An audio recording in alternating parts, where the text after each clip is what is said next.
pourquoi faire un séminaire sur à la fois les métropoles et puis la démographie. Ça peut paraître techno, la démographie, mais derrière la démographie, il y a des personnes. C'est ça qui m'intéresse. Y en a-t-il beaucoup moins, comme en Sarre aujourd'hui, les problèmes que ça pose, ou sur le nord de la Moselle? Y en a-t-il des riches, des pauvres? Y a-t-il des espaces moins peuplés que d'autres? Et nul ne peut être aujourd'hui indifférent à la démographie dans sa vision à 360 degrés.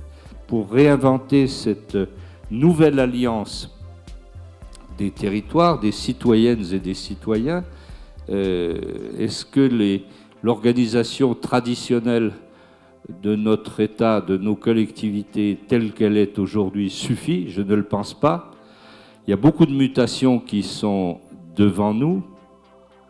Le regard que l'État, dans à la fois son unicité, sa diversité d'organisation, porte sur nos territoires est encore très décalé par rapport à la réalité. L'être humain a beaucoup de difficultés à subir l'accélération, à la comprendre, à la subir, parce qu'on est casanier, on est français, on a une vision du monde et du rôle de la France dans le monde qui nous est très cher. Et ça suffit plus, faut pas la perdre, hein, mais ça suffit plus. Et puis aujourd'hui, les valeurs républicaines sont battues en brèche sur certaines parties du territoire de la France. Et ça mérite une attention très, très pragmatique, philosophiquement experte, pour essayer de voir comment on va prendre ça à bras-le-corps et essayer de revenir à l'unité républicaine de la France. Mais l'unité républicaine, c'est pas la République d'en haut et les territoires, c'est tout le monde. C'est tout le monde, sans exception. Je ne parle pas des territoires parce que dès qu'on parle des territoires, on est sur de la séquence territoriale. Les grandes villes, les métropoles, les petites villes, les villes moyennes.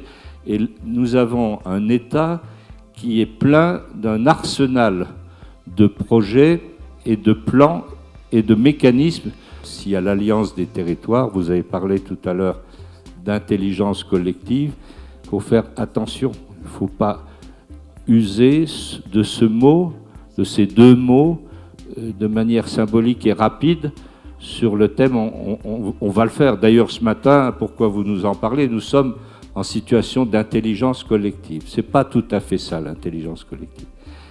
Il y a aujourd'hui un lieu principal où on enseigne l'intelligence collective. C'est à Pittsburgh, aux États-Unis.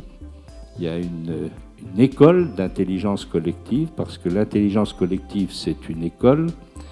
Et à Artem, en septembre, nous serons le premier lieu en France où on donnera des cours d'intelligence collective.